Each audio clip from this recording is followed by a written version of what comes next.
এবার মুখী কচুর ফলন ভালো হয়েছে মেহেরপুরে, তবে মধ্যস্বত্বভোগীদের দৌড়াতে বিপাকে পড়েছেন কৃষকরা। উৎপাদন খরচ বৃদ্ধি পাওয়ায় মূলধন তুলতেই হিমশিম খেতে হচ্ছে তাদের। কৃষি বিভাগ বলছে মধ্যস্বত্বভোগীদের দৌরাত্ম্য কমাতে পারলে চাষিরা আরো বেশি লাভবান হবে। মেহেরপুর প্রতিনিধি ফজলুল হকের প্রতিবেদন। মেহেরচণ্ডী কৃষকদের উদ্ভাবিত একটি মুখী কচুর জাত, যার বেশিরভাগই উৎপাদন হয়ে থাকে মেহেরপুরে। স্বাদে অতুলনীয় এই মুখী কচু, যার কদর সারা দেশ জুড়ে। মেহেরপুরে এবছর ২,৩38 হেক্টর জমিতে মেহেরচণ্ডী কচুর আবাদ হয়েছে, যা থেকে ৫৮,৪৫০ মেট্রিক টন কচু উৎপাদন হবার সম্ভাবনা রয়েছে। এই সমস্ত কচু জেলার চাহিদা মিটিয়ে রাজধানী ঢাকা সহ বিভিন্ন জেলায় জনপ্রিয় হয়ে উঠেছে। তবে স্থানীয় বাজারে এই কচু ৩৮ থেকে ৪০ টাকা দরে বিক্রি হলেও রাজধানী ঢাকাতে বিক্রি হচ্ছে ১০০ টাকার উপরে। আর এজন্য কৃষকরা দায়ী করছে মধ্যস্বত্বভোগীদের। প্রতি বিঘা জমির কচু এখানে বিক্রি হচ্ছে ১,১০,০০০ থেকে ২০,০০০ টাকার মধ্যে। সার লাগছে, বিষ লাগছে, তেল লাগছে, তোমার আরো মরিচ লাগছে, এই খরচে বেড়ে যাচ্ছে।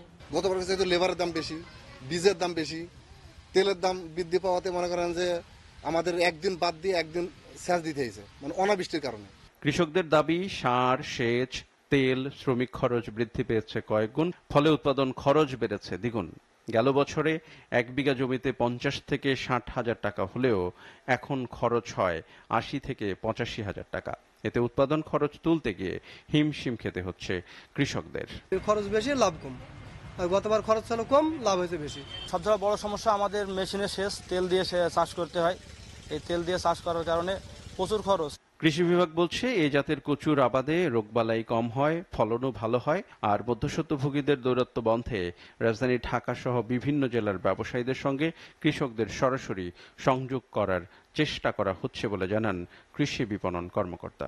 ব্যবসায়ী বা ফরিয়া মধ্যস্বত্বভোগী যদি আমরা এখানে কমাতে পারি, তাহলে চাষিরা হয়তো ভালো দাম পাবে এবং মেহেরপুর চাষিরা এই কচু চাষ করে লাভবান হবে। এবং এটা আমি আগেই বলেছি, এটা একটা ব্র্যান্ডিং ফসল, এই এলাকার জন্য একটা ঐতিহ্যবাহী ফসল।